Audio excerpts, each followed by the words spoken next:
Salut tout le monde et bienvenue au podcast Les vraies affaires zéro bullshit. Ici Roch Cholette. Merci beaucoup d'être là, je l'apprécie. N'oubliez pas de partager le podcast, puis aussi de participer à notre concours. Je vais vous donner les détails à la fin, mais les 1000 premiers qui participent au concours qu'on met en place pour célébrer le premier anniversaire du podcast, ben vous êtes certains de gagner, je vous le rappelle, et je vous reviens avec ça dans quelques minutes. Je vais vous parler de santé aujourd'hui et d'improvisation. Alors, on commence.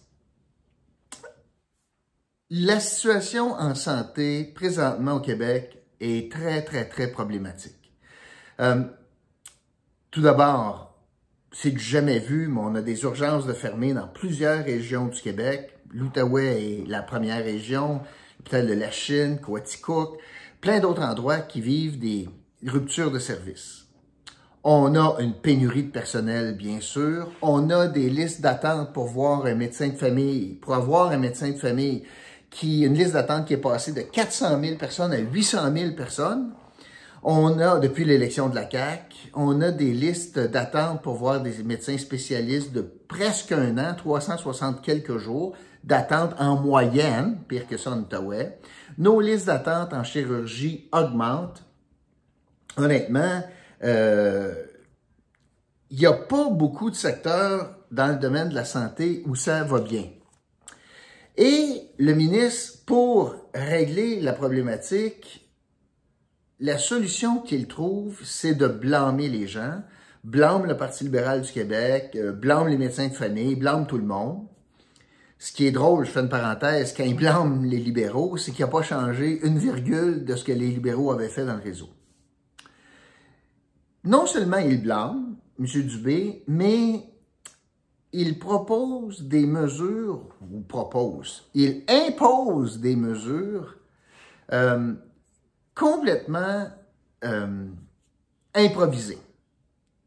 Et il y a deux éléments majeurs auxquels je pense quand je dis complètement improvisé, notamment, revenons sur la question de la vaccination obligatoire.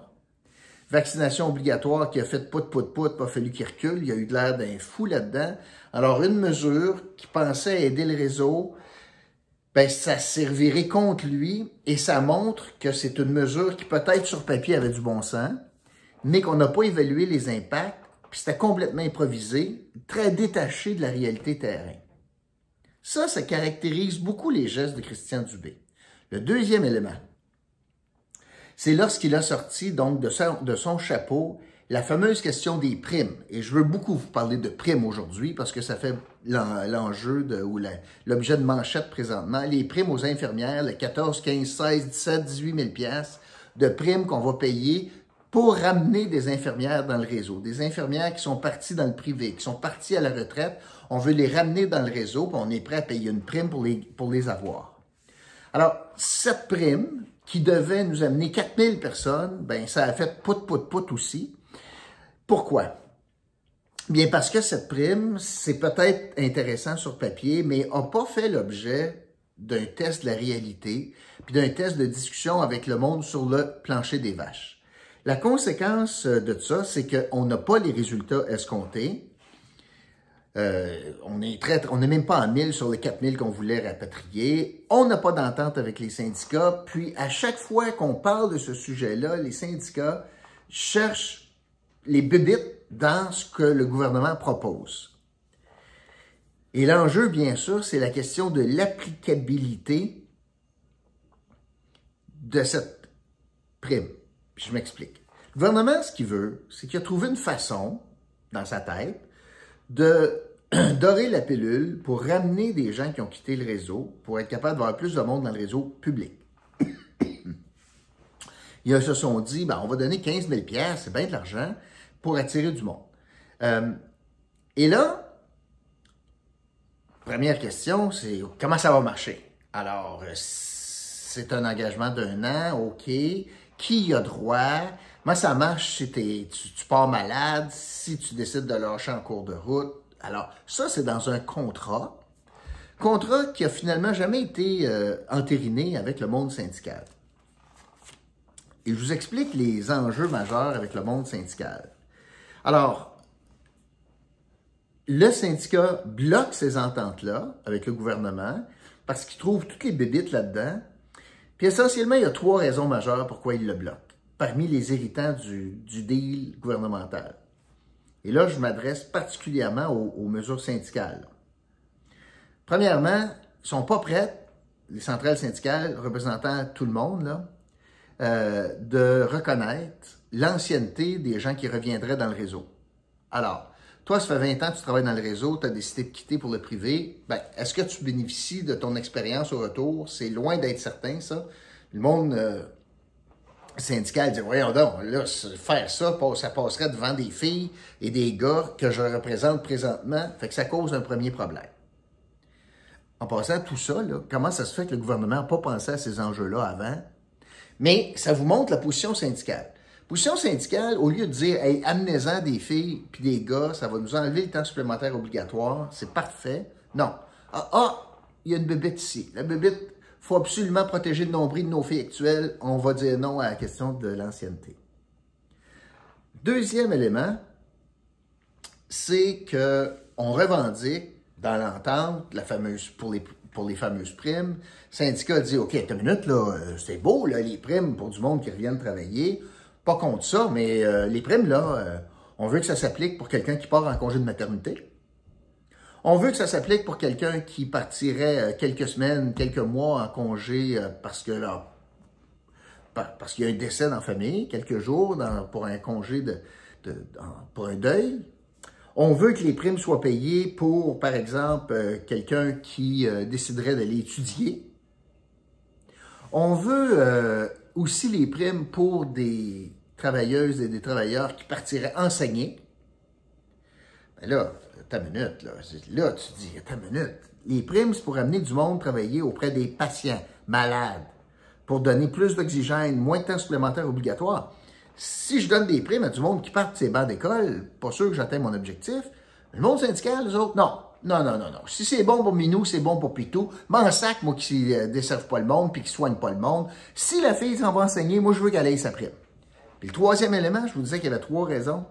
Le troisième élément, écoutez bien celle-ci, là, c'est que le monde syndical veut absolument que les délégués syndicaux, qui font donc des employés qui ont des libérations syndicales, bien, pendant qu'ils font du syndicat, à temps complet, il y en a 300 au Québec, semble-t-il, bien, pendant que ce monde-là font du syndicalisme à tous les jours, bien, le monde syndical dit non, eux autres aussi, là, ils ont le droit à ce prime-là, on va leur donner prime COVID, 15 000 $. Je vous rappelle que les gens qui sont en libération syndicale, ça soigne pas beaucoup de patients, ça travaille pas beaucoup la nuit, ça fait pas beaucoup de temps supplémentaire obligatoire, ça a un horaire prévisible, ça vit pas avec la tension puis la pression de soigner des patients. Puis eux autres revendiquent, là, puis ça bloque dans la machine, puis c'est ce que le ministre disait. Eux autres revendiquent, non. Si l'infirmière à l'urgence a ça, ben moi je la veux dans mon bureau du syndicat. Puis c'est de cela surtout que je veux vous parler.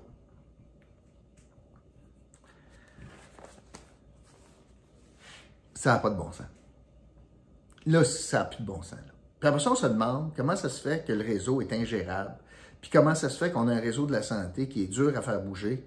Quand tu as des attitudes syndicales comme ça, j'ai entendu 3 représentants syndicales, les 3 disent, ben, on y a droit, regardons, c'est un congé autorisé, congé pour faire du syndicat, c'est un congé autorisé, puis on devrait avoir le droit à ça. Nous autres qui payons ça. Pour permettre à du monde de faire du syndicat, pour revendiquer encore plus, pour ne pas protéger le public, pour protéger le nombril des infirmières et des infirmiers, puis des préposés. Ça va aller en compte là, du principe que le gouvernement souhaite mettre de l'avant, puis il n'est pas blanc comme neige, là, je le disais, mais il a raison de dire ça n'a pas de bon sens, là, payer des primes à des employés du syndicat, là, qui travaillent pour le syndicat. Ça n'amène pas de bras, ça, sur le plancher des vaches. Puis de voir que l'entente niaise, la signature de l'entente, ça niaise. Donc, ça empêche probablement d'avoir du nouveau sang, des nouveaux bras, du sang neuf dans le réseau. Pourquoi? Parce que les 300 représentants syndicaux, les délégués syndicaux disent Non, non, non. Moi aussi, je veux avoir ma main dans l'assiette au beurre. Puis s'il n'y a pas de deal là-dessus, il n'y aura pas de nouvelles qui vont arriver dans le réseau. Mais ça m'amène à réfléchir, et peut-être c'est un très bon moment pour parler de cela. Là, on a un réseau malade là, en matière syndicale. La protection du public pour des professionnels. On fait ça, c'est des ordres professionnels qui s'occupent de ça.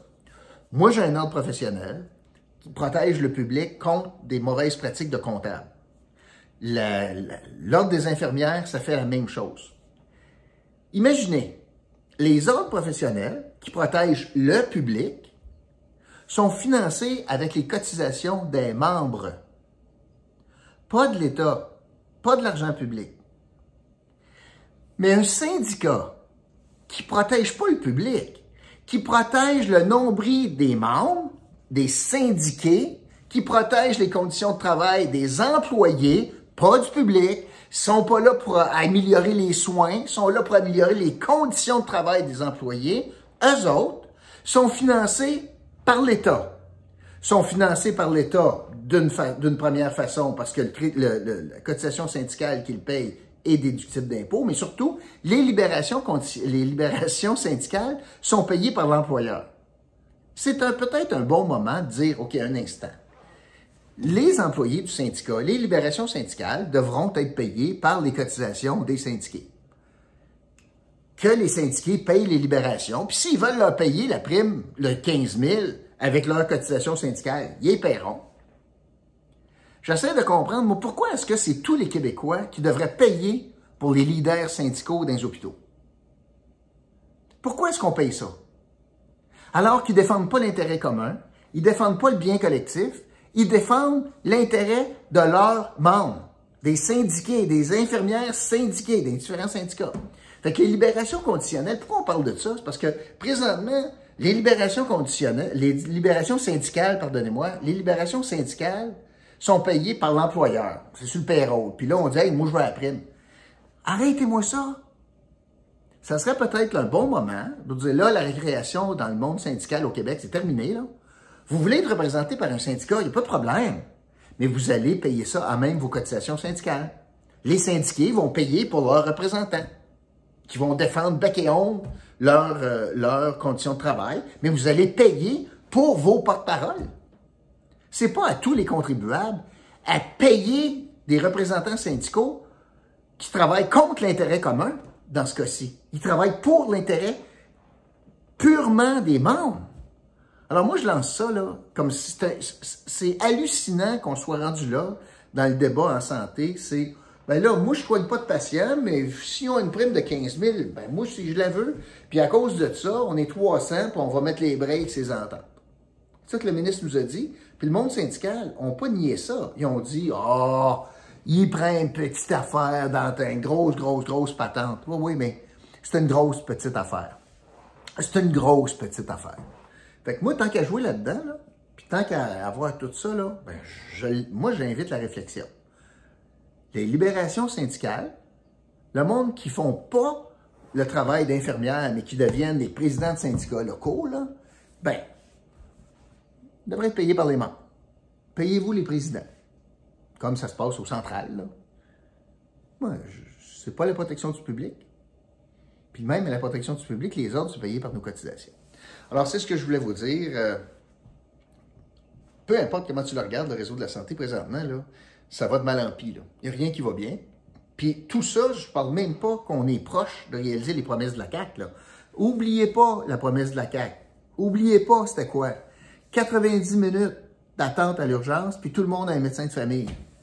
Hey, on est-tu loin? On ferme des urgences. Ça s'est jamais vu. Puis tout le monde est médecin de famille. On a doublé la liste d'attente. On est passé de 400 000 à 800 000. Allô? Fait que, non. Mais le cancer dans le réseau de la santé, plus qu'on regarde ça, plus qu'on voit, c'est le monde syndical. Hey, on les appelait nos anges. Ouais, nos anges. Le monde sur le terrain, puis qui travaille fort, les filles, puis les gars qui sont des infirmiers de terrain, là, puis qui travaillent, puis ils ont des quarts de travail, puis ils ont plusieurs patients, puis c'est dur, des conditions tough, dans des locaux vétus souvent, puis dans des conditions difficiles, des patients difficiles, puis tu sais jamais si tu es capable de repartir le soir parce qu'il y a quelqu'un qui a calé malade, puis qui ne s'est pas montré à la face, puis tu es obligé de rester. Hey, moi, j'ai une sympathie énorme pour ce genre de personnes-là. Mais de voir quelqu'un qui fait plus ça, qui est dans son bureau du syndicat, puis dire « Ouais, non, moi, je ne signerai pas de deal, puis je ne propose pas de deal pour alléger la tâche de ces gars-là, puis ces filles-là, parce que moi, je le veux 15 000 aussi. » Je trouve ça absolument déplorable. C'est ça, c'est la formule RAN, c'est la cotisation obligatoire syndicale, puis en plus d'une libération syndicale, c'est nous autres qui payent pour ça. C'est l'employeur. Ça n'a pas de bon sens. Je veux vous remercier d'avoir donc partagé cela avec moi. Puis n'oubliez pas, concours extraordinaire, inscrivez-vous. Concours d'1 an de podcast, c'est du 8 novembre au 8 décembre, ça fera 1 an le 8 décembre. Et concours absolument sauté. Tout le monde gagne, les 1000 premiers gagnent, alors beaucoup d'argent sur la table. Mais également, je vous promets un petit cadeau surprise si vous prenez le temps de, ou bien écouter l'ensemble de la description du concours avec Bruno dans une vidéo que vous avez en annexe, en lien dans la description. Puis, vous pouvez aussi vous inscrire directement dans la description sur le site du concours. Voilà. Merci beaucoup d'avoir été là. Puis, je vous retrouve demain pour un autre podcast, Les vraies affaires zéro bullshit. Oui, salut.